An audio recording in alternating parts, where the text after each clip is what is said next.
నమస్కారం. City cable CPC న్యూస్కు స్వాగతం. ముందుగా ముఖ్యాంశాలు. మున్సిపల్ ఇంజనీరింగ్ వర్కర్ల వేతనాలు పెంచకుంటే నేటి అర్ధరాత్రి నుంచి సమ్మె తప్పదు. సిఐటియు నగర ప్రధాన కార్యదర్శి సుబ్బయ్య హెచ్చరిక.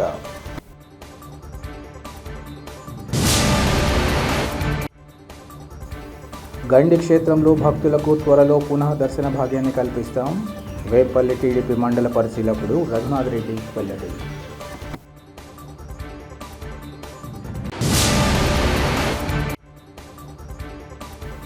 వేంపల్లి మండలం చింతలమడుగుపల్లెలో పోక్సో కేసు కింద ముద్దాయి అరెస్టు.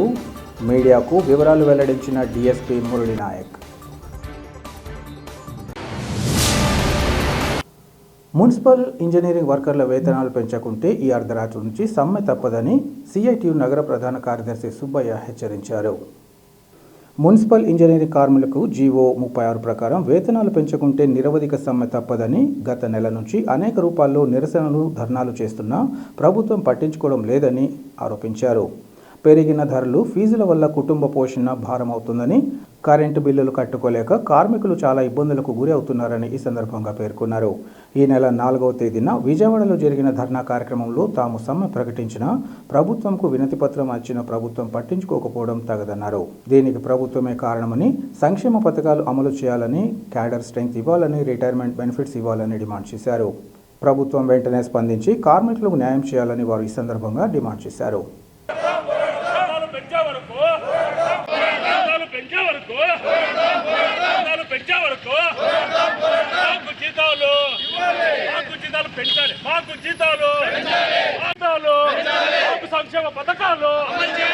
సంక్షేమ పథకాలు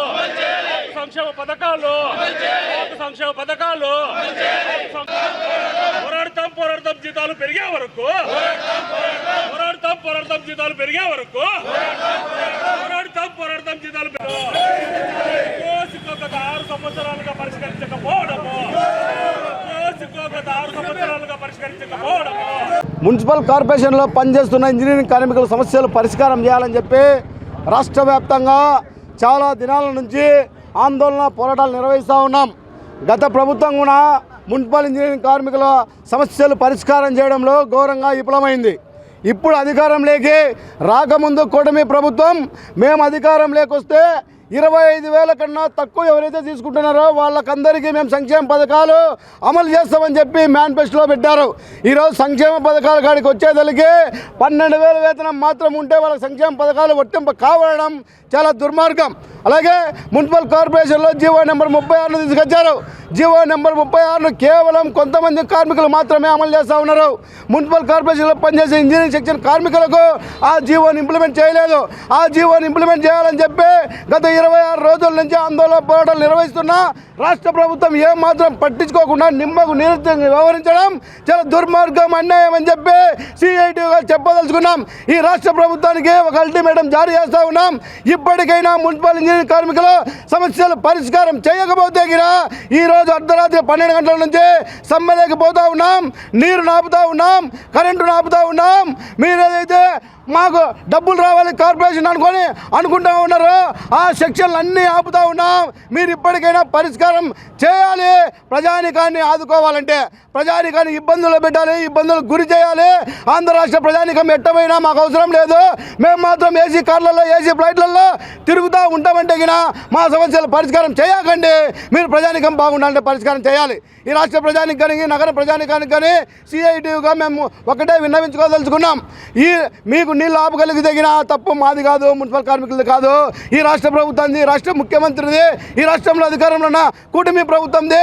ఎక్కడ సమస్య ఉన్నా కూడా నేను ముందు వాళ్తా అని చెప్పిన పవన్ కళ్యాణ్ అని చెప్పి మేము చెప్పదలుచుకున్నాం.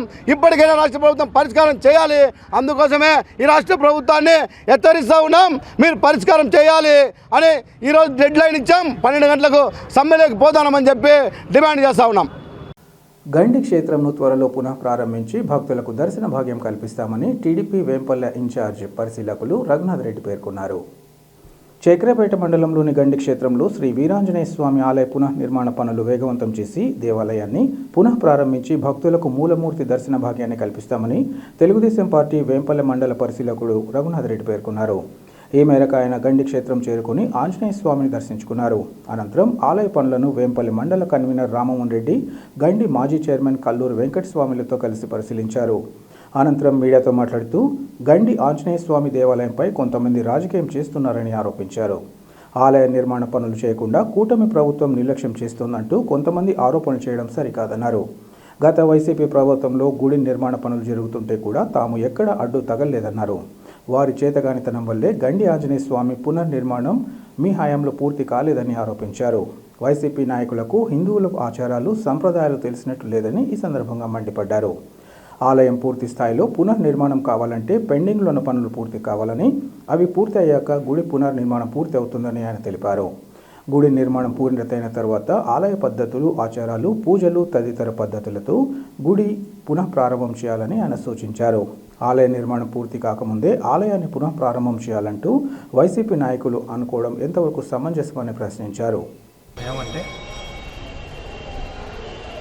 వచ్చే ఈ నెల 25వ తారీఖు నుంచి శ్రావణ మాసం మొదలవుతుంది. ఆ మాసం ఎంతో పవిత్రమైంది హిందువులకి. మరీ ముఖ్యంగా ఈ ఆంజనేయుని గండికి విపరీతంగా అనేక జిల్లాల నుంచి ఇక్కడికి ప్రజలు వస్తారు. వాళ్ళకు మంచి జరగాలని, ఈ దేవుని కృప కటాక్షం ఉండాలని ఆకాంక్షిస్తూ ఆ సన్నిధి, ఆ దేవుని పాదపద్మం నుంచి మేము కొన్ని విషయాలు మాట్లాడాలని నిర్ణయించుకొని ఈరోజు ఇక్కడికి రావడం జరిగింది. కూటమి ప్రభుత్వం ఏర్పడి దాదాపు ఒక సంవత్సరం దాటింది. ఈ సంవత్సరం నుంచి ఎక్కడా కూడా పని ఆపమని కానీ, లేకపోతే ఏదైనా ఇబ్బంది పెట్టడం కానీ, ఈ అధికారులను కానీ, ఈ పూజారులను కానీ, ఈ పని వాళ్ళను కానీ ఎక్కడా మేము వచ్చి మాట్లాడింది లేదు, ఆపింది లేదు. కానీ కొంతమంది నాయకులు ఇక్కడికి వచ్చి ఏదో ఇది ఉద్దేశపూర్వకంగా పని ఆలస్యం చేస్తున్నారు, వాళ్ళ పేరు శిలాఫలకంలో ఉండదేమో అనే ఉద్దేశంతో చేస్తున్నారని కొంతమంది అవాకులు చెవాకులు, తప్పుడు మాటలు, తప్పుడు ఆరోపణలు చేశారు. నేను ఈరోజు సూటిగా చెప్తున్నా, ఈ దేవుడు అంటే నమ్మకం లేని నాయకులను పిలుచుకొచ్చి ఈ ఆచార వ్యవహారాల గురించి ఎవరికి తెలియని వాళ్ళను ఇక్కడికి రాజకీయ నాయకులు పిలుచుకొచ్చి వాళ్ళ నోటికి వచ్చినట్టు మాట్లాడితే అది ఏమన్నా సబబుగా ఉంటుందా? ఇంకోటి సూటిగా చెప్తున్నా, ఈ గండి క్షేత్రానికి చైర్మన్గా ఉన్న వైసీపీ నాయకుడు సిగ్గు ఎగ్గు లేకుండా మా నాయకుడి మంచితనంతో, మా ముఖ్యమంత్రి మంచితనంతో పదవి ఇంకా కొనసాగుతాం. మా వెంకటస్వామి ఒక్క రోజుకే రాజీనామా చేసినాడు. ప్రభుత్వం పోయిన వెంటనే ఒక్క రోజుకే రాజీనామా చేశాడు. నైతికంగా మీకు పదవి లేకపోయినా ఏదో పిల్ల చచ్చినా మల్లు చావాలన్నట్టు దీన్ని పట్టుకొని ఊరేగుతూ మీరుండే ఆ టైంలోనే ఏదో శిలాఫలకంలో మీ పేరు వేసుకోవాలనే దురుద్దేశంతో, అది దేవుని దయ కటాక్షం వలన ఆ పేర్లు రావాలా కానీ మీరు కోరుకుంటే రాదు. ఎప్పుడు కూడా నేను చెప్తున్నా, మనకెంత ప్రాప్తం ఉంటే అంత మనకు ఇక్కడ లభిస్తుంది. మీ పేరు రావాలని ఆ భగవంతుడు రాసి పెట్టింటే ఖచ్చితంగా వస్తుంది. మీకు ఆ అవకాశం లేదు. ఎందుకంటే గత పాలకుల తప్పులతో 20లో మొదలుపెట్టి 24 వరకు మీ ప్రభుత్వం ఉంది కదా, ఎవరన్నా ఆపినారా? ఎవరన్నా ఏమన్నా ఒక మాట అన్నారా? మీరు చేసింటే మీరు చేయకపోగా చేసే పనులు ఆపుకుంటూ ఇక్కడికి వచ్చి నానా మాటలు మాట్లాడతాం. మా ప్రభుత్వం వచ్చిన తర్వాత బీటెక్ రవి ఆధ్వర్యంలో మంత్రి గారిని కలిసి ఇప్పుడు దాదాపుగా ఫ్లోరింగు, రాజగోపురం, తర్వాత దీనిపైన కాంక్రీటు ఇవన్నీ కూడా వేసినారు. ఇవన్నీ కావడానికి కొంత సమయం పడుతుంది. ఎందుకంటే అస్తవ్యస్తమైన పరిపాలనలోంచి స్వస్థమైన పరిపాలనలోకి, స్వచ్ఛమైన పరిపాలనలోకి రావడానికే సంవత్సరం పట్టింది మనకి. ఇక్కడ ఇప్పటి నుంచి పనులు త్వరితగతిన పూర్తవుతాయి.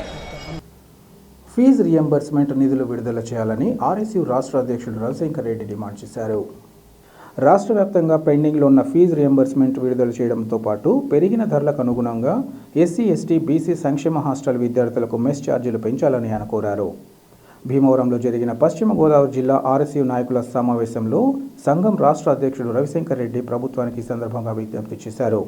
అనంతరం ఆయన మాట్లాడుతూ రాష్ట్ర వ్యాప్తంగా పెండింగ్లో ఉన్న ఫీజు రియంబర్స్మెంట్ విడుదల చేసి చదువు పూర్తయిన విద్యార్థులను ఆదుకోవాలని కోరారు. అలాగే పెరిగిన ధరలకు అనుగుణంగా ఎస్సీ, ఎస్టీ, బీసీ, మైనార్టీ విద్యార్థులకు మెస్ ఛార్జీ, కాస్మెటిక్ ఛార్జీలను పెంచాలని కోరారు. రాష్ట్రంలో విద్యా సంవత్సరం ప్రారంభం అవగానే కార్పొరేట్ సంస్థలు ర్యాంకులు, కోర్సుల పేరుతో విద్యార్థులను మభ్యపెట్టి చేర్చుకుని దోచుకుంటున్నారని విమర్శించారు. గతం కంటే ఈ విద్యా సంవత్సరం 40% ఫీజు పెంచి పాఠశాల విద్య 2,50,000 వరకు, ఇంటర్మీడియట్ అయితే 3 లక్షల వరకు వసూలు చేస్తున్నట్లు ఆరోపించారు. ప్రత్యక్షంగా పుస్తకాలు, యూనిఫామ్ అమ్ముతూ విద్యార్థుల తల్లిదండ్రులను దోచుకుంటున్న రాష్ట్రంకు చీనం కుట్టినట్టయినా లేదన్నారు. రాష్ట్రంలో అన్ని జిల్లాల్లో కార్పొరేట్, ప్రైవేట్ విద్యా సంస్థలు చదువును అంగడిలో సరుకులు అమ్ముతున్నాయని ఆరోపించారు. విద్యాశాఖ అధికారులు తెలిసి తెలియనట్టు వ్యవహరించడం సరికాదని ఈ సందర్భంగా మండిపడ్డారు. కార్పొరేట్ విద్యా సంస్థలకు ఊడిగం చేస్తున్నట్లు విమర్శించారు. రాష్ట్రంలో విద్యాశాఖ ఉండేది కార్పొరేట్, ప్రైవేట్ విద్యా సంస్థల దోపిడీగా అని ప్రశ్నించారు. ఈరోజు రెవల్యూషనరీ స్టూడెంట్స్ యూనియన్ పశ్చిమ గోదావరి జిల్లా సమావేశము భీమవరం స్థానికంగా జరిగింది. ఈ సమావేశంలో ప్రభుత్వ, ప్రైవేటు విద్యా సంస్థల విద్యార్థుల సమస్యలు పరిష్కరించాలని తీర్మానం చేయడం జరిగింది. అలాగే ఈరోజు తల్లికి వందనం ఎలాగైతే రాష్ట్ర ప్రభుత్వం విడుదల చేసిందో పెండింగ్లో ఉన్నటువంటి డిగ్రీ విద్యార్థులకు, పీజీ విద్యార్థులకు ఇవ్వవలసినటువంటి రీయింబర్స్మెంట్ను తక్షణమే రాష్ట్ర ప్రభుత్వం విడుదల చేయాలని రెవల్యూషనరీ స్టూడెంట్స్ యూనియన్ పశ్చిమ గోదావరి భీమవరంలో జరుగుతున్న సమావేశం సందర్భంగా రాష్ట్ర ప్రభుత్వానికి విజ్ఞప్తి చేస్తా ఉన్నాం. అట్లాగే ఈరోజు కార్పొరేట్ విద్యా సంస్థలు ఈరోజు ఇష్టం వచ్చినట్లు ఈరోజు విద్యార్థులను పరిమితికి మించి ఈరోజు విద్యార్థులను చేర్చుకుంటా ఉన్నారు.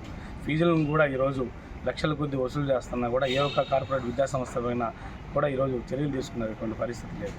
అట్లాగే పెరిగిన ధరలకు అనుగుణంగా కాస్మెటిక్ ఛార్జీలు, మెస్ ఛార్జీలు పెంచాలని చెప్పి రాష్ట్ర ప్రభుత్వానికి మేము విజ్ఞప్తి చేస్తాను. ఎందుకంటే ఈరోజు ధరల పట్టిక బాగా పెరుగుతూ ఉంది. విద్యార్థులకు ఇవ్వాల్సినటువంటి మాత్రం మెస్ ఛార్జీలు మాత్రం తక్కువగా ఇస్తున్నారు. గతంలో అయితే 7 నెలలు, 8 నెలలకు ఒకసారి విద్యార్థులకు ఇవ్వాల్సినటువంటి మెస్ ఛార్జీలు ఇచ్చేవాళ్ళు. ఇప్పుడు కూడా ఈ 4 నెలలు, 5 నెలలు పెండింగ్ పెడతా ఉన్నారు. దీనివల్ల ఈరోజు విద్యార్థులకు నాణ్యమైనటువంటి భోజనము, నాణ్యమైన ఫుడ్ పెట్టడానికి ఈరోజు ఇక్కడ పనిచేసేటువంటి వసతి గృహాల్లో పనిచేసేటువంటి హెచ్డబ్ల్యూ కూడా ఇబ్బంది పడుతున్న పరిస్థితి ఉంది. కాబట్టి సకాలంలో రాష్ట్ర ప్రభుత్వము పేద మధ్యతరగతి విద్యార్థులు, ఎస్సీ, ఎస్టీ, బీసీ సంక్షేమ హాస్టల్ విద్యార్థులకు సకాలంలో మెస్ ఛార్జీలు విడుదల చేయాలని చెప్పి, అలాగే ధరలకు అనుకూలంగా మెస్ ఛార్జీలు పెంచాలని చెప్పి రాష్ట్ర ప్రభుత్వాన్ని భీమవరంలో జరుగుతున్నటువంటి సమావేశం సందర్భంగా మేము విజ్ఞప్తి చేస్తా ఉన్నాం. సెప్టెంబర్ 17వ తేదీలోపు దేశ ప్రధాని నరేంద్ర మోదీ తన పదవికి రాజీనామా చేయాలని కాంగ్రెస్ పార్టీ నేత తులసిరెడ్డి పేర్కొన్నారు. బీజేపీ నైతిక విలువలున్న పార్టీ అయితే, నరేంద్ర మోదీ నైతిక విలువలున్న నాయకుడైతే ఈ సంవత్సరం సెప్టెంబర్ 17 లోపల నరేంద్ర మోదీ ప్రధాని పదవి నుంచి తప్పుకోవాలని అన్నారు. కాంగ్రెస్ పార్టీ రాష్ట్ర ముఖ్య అధికార ప్రతినిధి నర్రెడ్డి తులసిరెడ్డి ఈ సందర్భంగా మాట్లాడుతూ 75 ఏళ్లు పైబడిన వారికి ఎవరికి టికెట్లు ఇవ్వడం లేదని 2019లో అమిత్ షా చెప్పారన్నారు. రాజకీయ నాయకులు ఎవరైనా 75 ఏళ్లు రాగానే రిటైర్మెంట్ తీసుకోవాలని RSS chief Mohan Bhagwat July 9న నాగ్పూర్లో పేర్కొన్నట్లు ఆయన వివరించారు.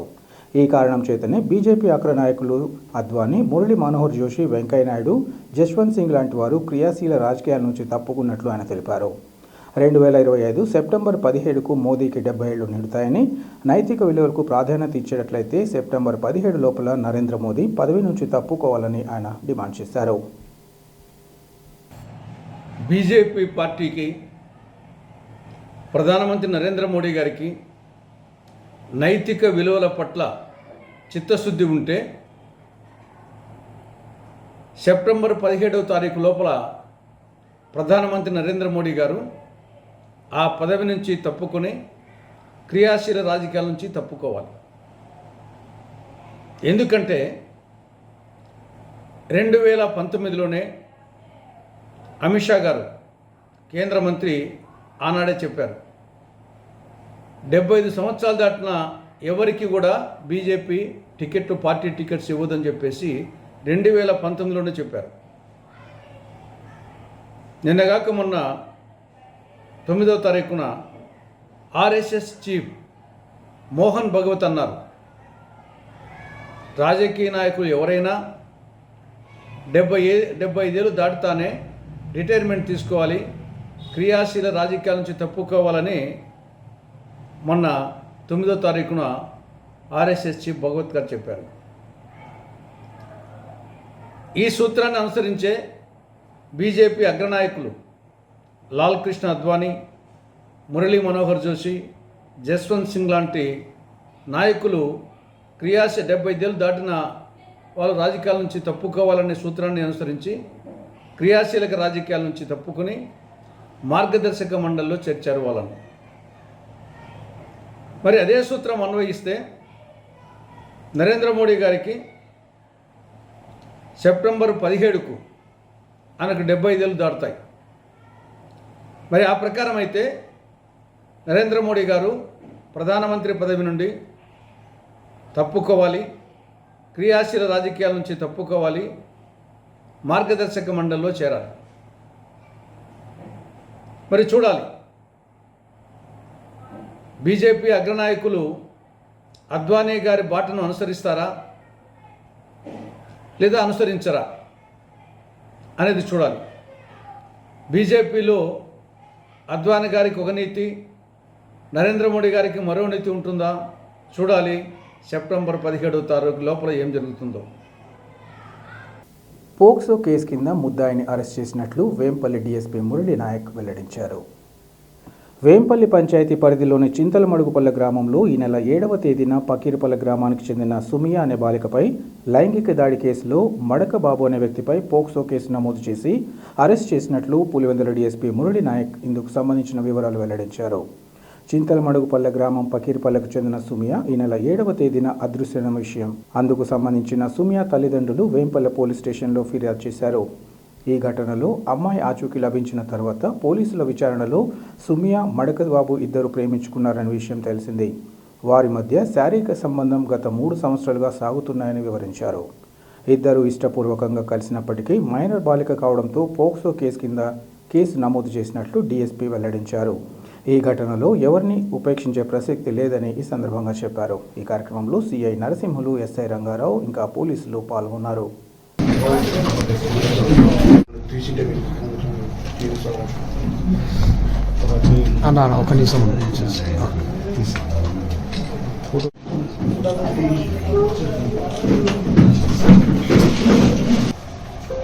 ఈరోజు ప్రెస్ మీట్ పెట్టడం ఉద్దేశం ఏమంటే 7వ తారీఖు 7వ నెల 20వ సంవత్సరం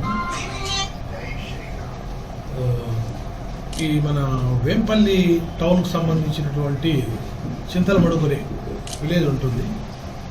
అక్కడ సుమియా అనేటువంటి అమ్మాయి తప్పిపోయింది.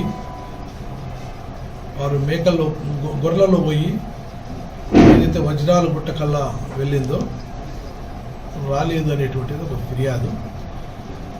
ఆమె కనపడకపోవడానికి కారణం కే బాబు అని, మడక బాబు అని, ఎం బాబు అని కారకుడంతా అని చెప్పి ఒక ఫిర్యాదు పోలీస్ స్టేషన్లో ఇవ్వడం వల్ల ఇక్కడ ఉన్నటువంటి సిఐ నరసింహులు అండ్ తిరుపాల నాయకులు రంగారావు ఎస్ఐ గారు వారు కేసు రిజిస్టర్ చేసి వారు దర్యాప్తు చేశారు. నాయకు ఎస్ఐ గారు వాళ్ళ ఆధ్వర్యంలో, సిఐ గారి ఆధ్వర్యంలో. అందరికీ తెలిసిండేదే ఆ అమ్మాయి యొక్క ఆచూకీ చెప్పాలంతా అని చెప్పి కొంతమంది ఆ వర్గానికి సంబంధించినటువంటి వ్యక్తులు సుమారుగా ఒక 3 నుంచి 400 మంది అంతా పోలీస్ స్టేషన్కు రావడం, పోలీస్ స్టేషన్ పైన రాళ్ళు రోవడం, పోలీస్ స్టేషన్ యొక్క ప్రాపర్టీని ధ్వంసం చేయడం, ఇవన్నీ రకరకాలుగా ఉండడం జరిగింది. బ్యాక్ నుంచి పోలీస్ స్టేషన్ యొక్క బ్యాక్ నుంచి కొంతమంది ఎక్కడ, ఫ్రంట్ నుంచి చాలామంది తోసుకొని రావడము, పోలీస్ స్టేషన్ లెఫ్ట్ రైట్ నుంచి ఈ రకంగా రాళ్ళు రోవడం, అద్దాలు పగిలిపోవడం, క్రమంగా అందులో ఉండేటువంటి పోలీసుల పైన కూడా హత్యాయత్నం చేయాలని చెప్పి దాని మీద కూడా రకరకాలుగా ప్రయత్నాలు జరిగినాయి. ఆ కేసు కూడా నమోదు చేసినాయి. ఆ కేసు విషయం పక్కన పెడితే ఈ వివరాలు ఈ కేసుల్లో పోతే గత 3 సంవత్సరాల నుంచి ఎవరైతే మడకా బాబు ఉన్నారో అతను అమ్మాయి మైనరు 17 సంవత్సరాలు ఇద్దరు ఇన్స్టాగ్రామ్లో ఒకరికొకరు గత 3 సంవత్సరాల నుంచి మాట్లాడుకోవడం, చిట్చాట్ చేసుకోవడం, తర్వాత ఇద్దరి మధ్య క్రమంగా లవ్ అఫైర్స్ ఏర్పడము. ఈ అబ్బాయి కూడా అమ్మాయిని కూడా నేను మ్యారేజ్ చేసుకుంటానని చెప్పడం, అమ్మాయి కూడా ఆ మాటలు నమ్మడం సందర్భాలలో ఈ గత చాలా సందర్భాల్లో వీళ్ళు అవుట్కట్స్లో కూడా శారీరకంగా కలుసుకోవడము, వజ్రాలు గుట్టకళ్ళ కావచ్చు, తర్వాత డాక్టర్ తోట కావచ్చు, ఆ పరిసరాల ప్రాంతాలు వీళ్ళకి అనువైనటువంటి ప్లేసెస్లో చాలా సందర్భాల్లో చేస్తారు. మడకా బాబు అనేటువంటి వ్యక్తి BSc చదువుకున్నాడు. ఒక ప్రైవేట్ కంపెనీ మద్రాసులో పనిచేసుకుంటూ 35,000 రూపాయలు జీతం చేసుకుంటూ అంటాడు. అమ్మాయికి కూడా డబ్బులు ఖర్చు పెడుతుంటా అంటాడు. వీళ్ళ తల్లిదండ్రులు కూడా ఇస్తూ ఉంటారు. ఈ మధ్యన క్రమంలో ఆ అమ్మాయి ఫ్రీగా ఉండేటప్పుడు కూడా ఆ అమ్మాయి యొక్క తండ్రి యొక్క సెల్ ఫోన్తో కూడా చాలా సందర్భాల్లో వీడియో కాల్స్ చూసుకోవడం, ఇద్దరు హ్యాపీగా మాట్లాడడం, నైట్ అంతా కూడా మాట్లాడుకోవడం, రకరకాల కాల్స్ వీళ్ళు ఏదైతే లవర్స్ ఏ రకంగా ఇద్దరు మాట్లాడుకుంటారో న్యూడ్ కాల్స్ కూడా చూసుకోవడం అన్నీ రకరకాలుగా జరిగినాయని చెప్తారు. దాని తర్వాత ఈ విషయం తెలిసి కూడా ఆ అమ్మాయి తల్లిదండ్రులకు, వాళ్ళ అన్నకు, ఎవరిబడి నోస్ ఈ అమ్మాయి అబ్బాయి ఎవరైతే ఆ అమ్మాయి ఉందో ఆ అమ్మాయికిను మడకా బాబు మోటార్ సైకిల్లో తిరగడం, అవుట్ ఖర్చులో పోయినప్పుడు దాని తర్వాత వాళ్ళ అమ్మాయి తల్లిదండ్రులు కూడా తెలవడం, అమ్మాయికి దండించడం కూడా అట్లా జరిగినాయి. అంటే ఇలా లవ్ అండ్ అఫెక్షన్ అనేటువంటిది ఏదైతే మన విలేజ్ ఉందో చింతలమడుగు, ఆ విలేజ్లో అవుట్కట్స్ తోటల కల్లా అక్కడంతా బాగా తిరుగుతున్నారనేటువంటిది ఆ యూత్కు, ఇంట్లో ఉండే అన్నదమ్ములకు, వాళ్ళకందరికీ చాలా బాగా తెలుసు. చేసిన తర్వాత మొన్న ఆ అమ్మాయి డైరెక్ట్గా ఈ అబ్బాయి మొన్న ఉగాదికి వచ్చారు. డాక్టర్ తోటలో శారీరకంగా ఇద్దరు కలిశారు. ఈ అబ్బాయి చెప్పుకోకుండా పోయినట్లున్నాడు మద్రాసుకు. ఆ అమ్మాయి డైరెక్ట్గా ఈ అబ్బాయి తల్లిదండ్రులు కూడా అడిగింది, మీ అబ్బాయి నేను లవ్ చేసుకుంటున్నాను, మ్యారేజ్ చేసుకుంటామంటున్నారు, మీకేమైనా చెప్పినాడు అట్లా అంటే, మా పిల్లోడు అట్లా అటోడు కాదు, ఏమనుంటే మా బాబుని అడిగి చెప్తాము, బట్ మీ తల్లిదండ్రులకు అడగాల కానీ బట్ మా దగ్గర మీరు రాకూడదామని చెప్పి పంపించేస్తారు, మర్యాదగా పంపించేస్తారు. దేర్ జెంట్ మ్యాటర్. ఈ అబ్బాయి 5వ తారీఖు ఈ నెల 7వ నెల 5వ తారీఖు చెన్నై నుంచి హౌస్కి వచ్చారు. హౌస్కి వచ్చిన తర్వాత మామూలుగా యాక్చువల్గా ఫోన్లో మాట్లాడుకోవడం, వీడియో కాల్ చేసుకోవడం అవన్నీ జరుగుతున్నాయి. 7వ తారీఖు మధ్యాహ్నం ఆ అమ్మాయి మార్నింగే గొర్రెల్లో పోయింది. ఆ రోజు గొర్రెల్లో పోతే అమ్మాయి కాల్ చేసింది. ఎవరికి? ఈ బాబు అనే అమ్మాయికి, అతనికి ఫోన్ చేసింది. నేను గొర్రెల్లో ఉన్నాను, మీరు రండి అని చెప్పి అమ్మాయి కాల్ చేస్తుంది. అమ్మాయి కాల్ చేస్తే ఈ అబ్బాయి యాక్చువల్గా ఆ కాల్ కన్నా రాకోకుండా ఉంటే ఈ అబ్బాయి ఫ్రెండ్స్ ఎవరైతే ఉన్నారో గంగాధర, విజయ్, వీళ్ళు కూడా మంచి ఫ్రెండ్స్. వాళ్ళకి గత 10 years నుంచి ఫ్రెండ్స్. వీళ్ళు పార్టీ చేసుకున్నారు ముగ్గురు. నేను పోతున్నాను రా అట్లా అన్నాడు. వాళ్ళు పార్టీ చేసుకున్నారు. వీళ్ళు గంగాధర, విజయ్ అనే వాళ్ళు పార్టీ తీసుకున్న తర్వాత ఇంటికి వచ్చేస్తారు. వాళ్ళు పడుకున్నారు. ఏదో ఈ అబ్బాయికి ఫోన్ చేయడం వల్ల సరేలే వెళ్దామని చెప్పి ఈ అబ్బాయి పోయాడు. అక్కడ ఈ అమ్మాయి అబ్బాయి ఎవరైతే మడక బాగున్నాడో అది ఆ అమ్మాయి ఇద్దరు మాట్లాడుకుంటా ఉంటే దానికి సంబంధించినటువంటి గొర్రెలు మాపుతుంటారు కదా, ఇద్దరు మాట్లాడుకుంటున్నారు. అక్కడ ఈ గొర్రెలన్నీ ఈ పక్క హౌస్ ఉంది, దానికి ఆనుకొని పొలం ఒక 5-6 ఎకరాలు ఉంది. ఆ పొలం నాకు తెలిసి రాఘవరెడ్డి అనుకుంటా. ఆ అమ్మాయి ఇద్దరు మాట్లాడుకుంటా ఉంటే దానికి సంబంధించినటువంటి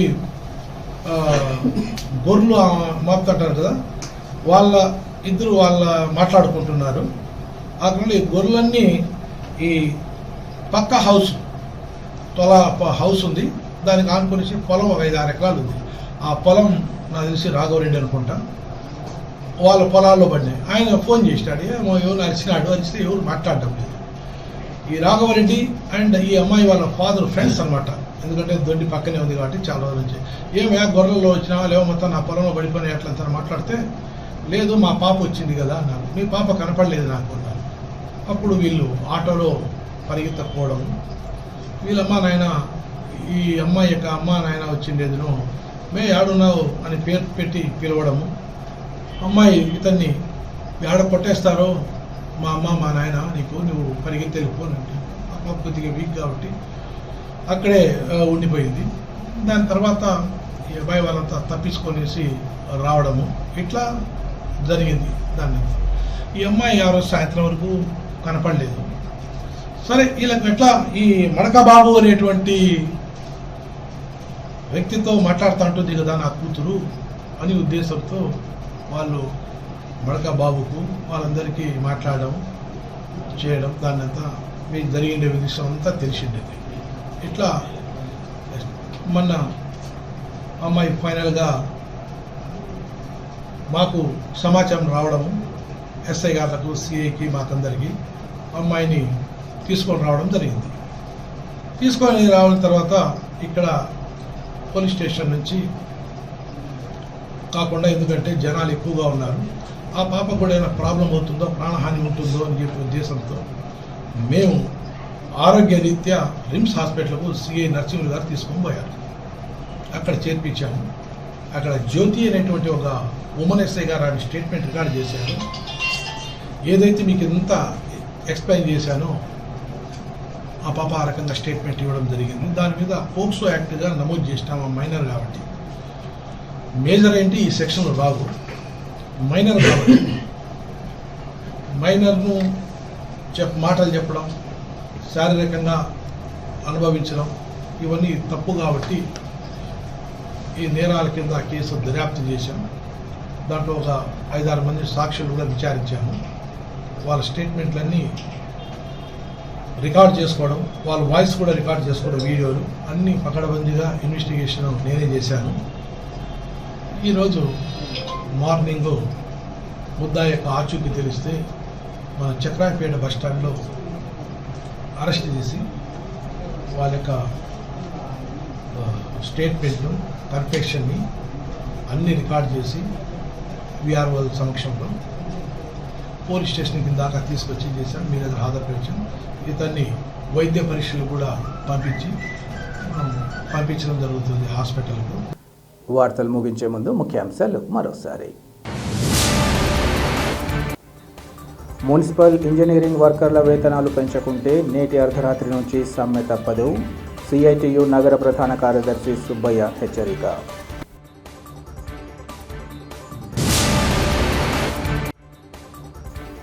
గండి క్షేత్రంలో భక్తులకు త్వరలో పునః దర్శన భాగ్యాన్ని కల్పిస్తాం. వేపల్లి టీడీపీ మండల పరిశీలకుడు రఘునాథ్ రెడ్డి వెల్లడి.